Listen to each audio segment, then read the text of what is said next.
Okay तो students अभी तक हमने डेफिनेशन देखी लीनियर स्पैन की। जब भी हम लीनियर स्पैन लेते हैं, हम जनरली जब कोई डेफिनेशन देते हैं तो हम क्या करते हैं, हम एक वेक्टर स्पेस लेते हैं।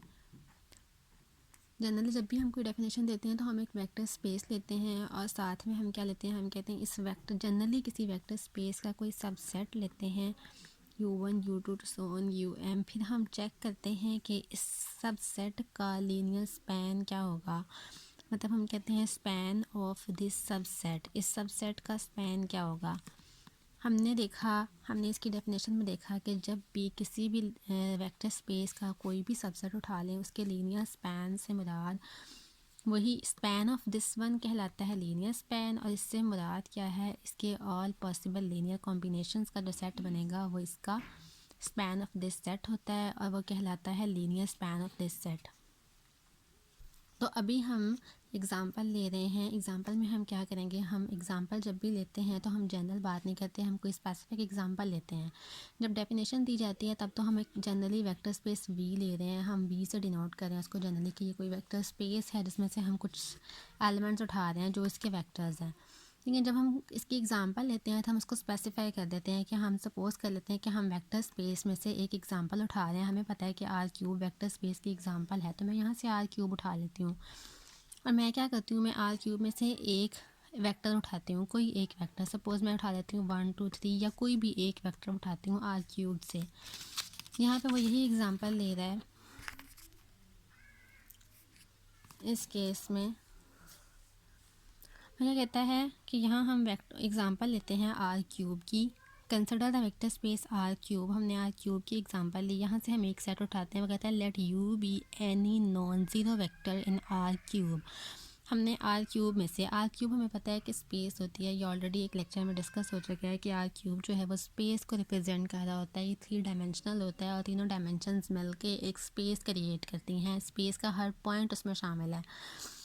अब वो कहते हैं कि हम यहाँ से ये जो एरिया है ये स्पेस को डिनोट कर रहा है। यहाँ पे जैसे ये फिगर सी बनाई हुई है, उसने एक क्यूब सा बनाया हुआ है, ये 3 स्पेस है। आपको देखने से भी पता चल रहा होगा ये सिंपल प्लेन नहीं बल्कि एक बॉक्स टाइप कोई चीज़ है, यानी कि रियल लाइफ में कोई चीज़ है। तो ये स्पेस को शो करता हुआ उसने लिया है।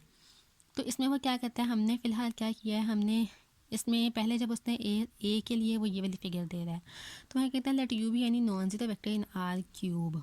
हमारे पास क्या था, हमने एग्जांपल लेनी थी लीनियर स्पैन की। हमने आर क्यूब से सिर्फ एक उठाया। जैसे हमने यहाँ क्या किया, हम वी में से एम वेक्टर्स ले रहे थे। तो एम का मतलब होता है जनरली एम वेक्टर्स, आप जितने भी ले लें, एक ले लें, दो ले लें, तीन ले लें। उसने आर क्यूब में से सिर्फ एक वेक्टर उठाया। तो वहाँ आर क्यूब में से एक वेक्टर उठाता है, लेट क्यूब यानी non zero vector in R cube, एक वेक्टर उठा लिया। उस सिर्फ एक ही का स्पैन क्या होगा, देखिए हम कहते हैं स्पैन ऑफ दीज वेक्टर्स जो होता है वो क्या होता है, span of these vectors, in vectors के ऑल पॉसिबल लीनियर कॉम्बिनेशंस होते हैं। तो यहाँ पर भी जब हम span of you single vector का स्पैन लेंगे तो वो सिंगल वेक्टर के ऑल पॉसिबल लीनियर कॉम्बिनेशंस होंगे। अब देखिए अगर एक सिंगल वेक्टर है तो हम ऑलरेडी डिस्कस कर चुके हैं कि इसके ऑल पॉसिबल लीनियर कॉम्बिनेशंस में इसमें दो तो है नहीं कि हम उनको सम करेंगे, हम सिर्फ इनके स्केलर मल्टीपल्स लेते जाएंगे। कि अगर हमारे पास एक वेक्टर हो u तो हम उसके क्या करेंगे, सपोज़ k1u k2u k3u, इस तरह के जितने, ये एक लीनियर कॉम्बिनेशन हो गया, ये दूसरा लीनियर कॉम्बिनेशन, ये तीसरा लीनियर कॉम्बिनेशन। मतलब हम उस गिवन एक वेक्टर के जो हम आर क्यूब से बिलोंग करता हुआ ले रहे हैं नॉन ज़ीरो वेक्टर, उसके और पॉसिबल लीनियर कॉम्बिनेशन भी इसी तरह के होंगे। अब हमने ये ऑलरेडी डिस्कस किया है कि अगर एक वेक्टर इस तरह से है तो उसके लीनियर कॉम्बिनेशन, अगर लीनियर कॉम्बिनेशन सिंगल वेक्टर के सिर्फ यही हो सकते हैं, और ये लीनियर कॉम्बिनेशन मैक्सिमम क्या देंगे, इसी की लेंथ में इंक्रीज़ होगी या इसकी लेंथ डिक्रीज़ होगी। और फिर अगर माइनस में जाएंगे तो यही बैक साइड पे जाना शुरू हो जाएगा। तो मतलब ये पूरे के पूरे एक वेक्टर सिंगल वेक्टर के स्पैन से, span of a single vector, यानी कि हम क्या कह रहे हैं, span of U in R cube. R cube में एक सिंगल वेक्टर का जो स्पैन है वो आपको सिंपली एक लाइन देगा। यही बात वो यहाँ पे कर रहा है कि वो क्या कहते हैं कि एक सिंगल वेक्टर u उसने लिया, उसके स्पैन जो है वो कहते हैं the span of u consist of all scalar multiples of u, कि स्पैन ऑफ u में आते ही सिर्फ कौन से हैं, स्केलर मल्टीपल्स ऑफ u आ रहे होते हैं। वो कहता है ज्योमेट्रिकली, अब ज्योमेट्रिकली वो उसको रिप्रेजेंट कर रहा है कि उसके स्केलर मल्टीपल्स ऑफ u जो हैं वो ज्योमेट्रिकली क्या होंगे। जब हम उसको ड्रॉ करके देखेंगे तो वो सिंपल एक लाइन दे देंगे, is the line through the origin o and and point of u। अब इसके अंदर ओरिजिन कैसे इंक्लूड हुआ, क्योंकि यू हमारे पास नॉन ज़ीरो वेक्टर ही था, लेकिन हम जब स्केलर मल्टीपल्स ऑफ यू लेते हैं तो डेफिनेटली हम उसको ज़ीरो से मल्टीप्लाई भी तो कर रहे हैं ना। जैसे कि वन की जगह हम ज़ीरो भी तो पुट कर सकते हैं, तो उससे हमें वेक्टर ज़ीरो ज़ीरो ज़ीरो मिलेगा। इसका मतलब है कि इसके लीनियर स्पैन में एक जो है ना वो यहाँ पर ज़ीरो ज़ीरो ज़ीरो भी इंक्लूड हो रहा है। तो यहाँ इससे हमें ये पता चलता है कि ये जो है ना यहाँ ज़ीरो ज़ीरो ज़ीरो भी इंक्लूड हो गया। तो ये एग्जांपल थी फ़िलहाल एक linear span of a single vector की इन आर क्यूब। मतलब अगर हमने वेक्टर स्पेस आर क्यूब ली है, आर क्यूब से एक एलिमेंट उठाएं, उसके लीनियर स्पैन, उसका लीनियर स्पैन चेक करें तो हमने देखा उसका लीनियर स्पैन क्या होता है, वो all scalar multiples of you होते हैं और ज्योमेट्रिकली वो हमें क्या देते हैं, एक लाइन दे देते हैं। सिमिलरली अब आगे आ जाएं, हम दूसरी एग्जांपल देख रहे हैं। हम आर क्यूब में से दो एलिमेंट्स का स्पैन देखना चाह रहे हैं। हमने आर क्यूब में से लिया लेकिन दो एलिमेंट्स लिए यू एंड वी, दो एलिमेंट्स आर क्यूब के उठाए, हम दो एलिमेंट्स का स्पैन देखना चाह रहे हैं, स्पैन ऑफ टू एलिमेंट्स। अब देखें स्पैन ऑफ टू एलिमेंट्स जब भी होगा वो किस तरह का सेट होगा, उसमें स्केलर, इसमें तो था ना जब स्पैन ऑफ यू में सारे के सारे स्केलर मल्टीपल्स ऑफ यू आ जाते थे, लेकिन अब इसके अंदर क्या होगा, इसके अंदर जब हम इस फॉर्म में लेंगे, इसके लीनियर कॉम्बिनेशंस लेंगे तो इसके लीनियर कॉम्बिनेशंस होंगे इस टाइप के, a2v फिर b1u प्लस b2v, एक लीनियर कॉम्बिनेशन, फिर दूसरा लीनियर कॉम्बिनेशन, फिर तीसरा लीनियर कॉम्बिनेशन। तो इस तरह के लीनियर कॉम्बिनेशन से जो हमें मिल रही है, अब वो यहाँ पे क्या कहता है, देखिए let u v be vectors in R cube that are not multiples of each other. ये हमने एक दफ़ा क्लास में ऑलरेडी डिस्कस किया है कि अगर यू वी जो हैं वो आर क्यूब के हमने कोई से दो वेक्टर्स ले लिए जो कि एक दूसरे पर डिपेंडेंट नहीं हैं, मतलब वो एक दूसरे के, उसने क्या लिखा है, that are not multiples of each other, वो एक दूसरे का मल्टीपल नहीं है या एक दूसरे पर डिपेंडेंट नहीं है, ये सेम थिंग्स हैं। अगर वो एक दूसरे पर डिपेंडेंट नहीं हैं तो मतलब वो लीनियरली इंडिपेंडेंट है। अगर वो लीनियरली इंडिपेंडेंट हैं, वो कहता है then span of U V, जो दो वेक्टर्स हैं वो मस्ट एक प्लेन को स्पैन करेंगे। मतलब ये जो दो वेक्टर्स आप लेंगे ये जिस प्लेन में लाया कर रहे होंगे, देखिए अगर कोई से दो वेक्टर्स आप इस तरह उठाएं, एक ऐसे और एक ऐसे, तो इस तरह से या यूं कह लें, तो मस्ट ये किसी ना किसी प्लेन में तो लाया कर रहे हैं ना जिसमें ये दोनों वेक्टर्स आ रहे हैं। तो वो कहते हैं कि वो उस प्लेन को जिसमें ये लाया कर रहे हैं, जिस प्लेन में ये लाया करेंगे, उस प्लेन को ये जनरेट भी करेंगे। तो वो कहता है कि दो वेक्टर्स से आपको क्या मिलेगा, एक प्लेन जनरेट होगा। ऑलरेडी हम ये डिस्कस कर चुके हैं कि अगर दो वेक्टर्स लीनियरली इंडिपेंडेंट हों तो वो आर स्क्वायर को जनरेट करते हैं। दो वेक्टर्स अगर लीनियरली इंडिपेंडेंट हों तो वो किसको जनरेट करते हैं, वो आर स्क्वायर को जनरेट करते हैं। सिमिलरली अब आ जाएँ थर्ड पे, consider the vectors e1 e2 e3 in R cube.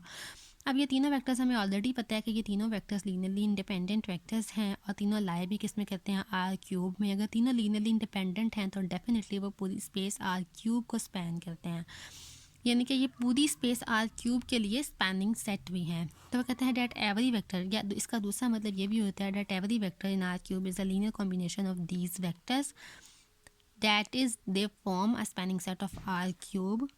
तो इसका स्पैन जो है वो आर क्यूब के इक्वल है, यानी कि हमने तीन लीनियरली इंडिपेंडेंट वेक्टर्स लिए तो उसका span of these vectors R cube के इक्वल था।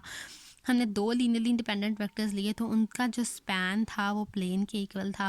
और हमने एक तो ऑलरेडी हमें पता है कि एक होता ही लीनियरली इंडिपेंडेंट वेक्टर है, तो हमने जब एक वेक्टर लिया तो उसका स्पैन एक लाइन के इक्वल था।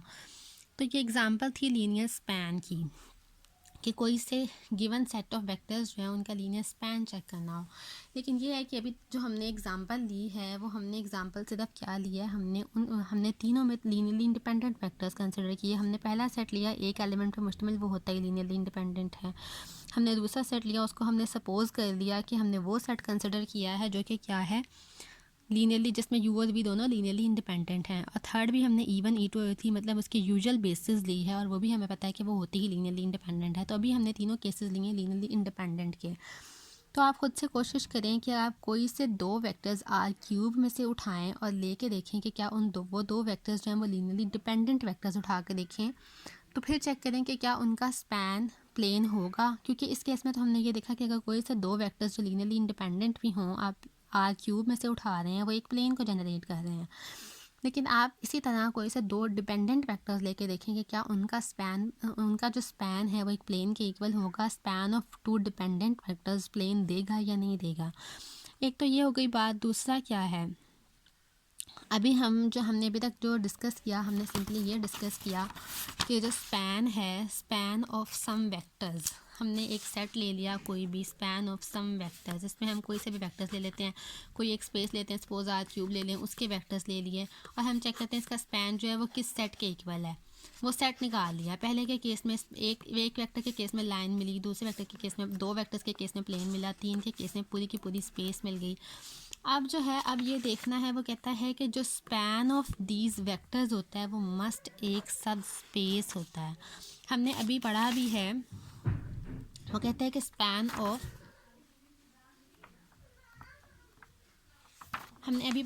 कहता है कि जो स्पैन ऑफ टू वेक्टर्स होता है वो मस्ट एक स्पैन ऑफ किसी भी वेक्टर स्पेस वी का आप कोई सा भी सेट ले लें, उस सेट का जब आप स्पैन लेंगे, span of that set must be a subspace of that we.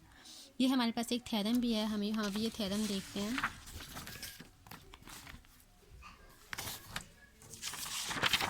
यहाँ देखिए हमारे पास ये एक थ्योरम है, वो कहता है let S be a subset of a vector space V. हमने एस को जो है वेक्टर स्पेस बी का कोई सबसेट ले लिया।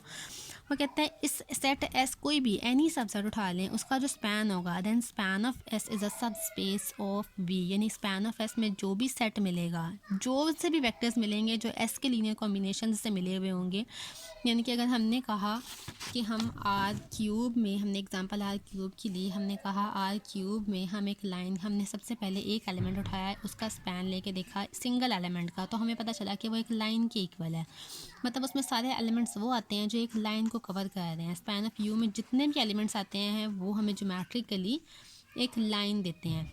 तो जब एक लाइन मिल गई, मतलब एक एलिमेंट के स्पैन से हमें एक लाइन मिली है, तो वो कहता है यहाँ कोई सा भी सेट ले लें, उसके स्पैन से जो मिल रहा होगा वो हमारे पास सब स्पेस है। इसका मतलब क्या है कि ये थ्योरम हमें क्या बताता है कि ये जो लाइन हमें मिली है ये एक सब स्पेस है।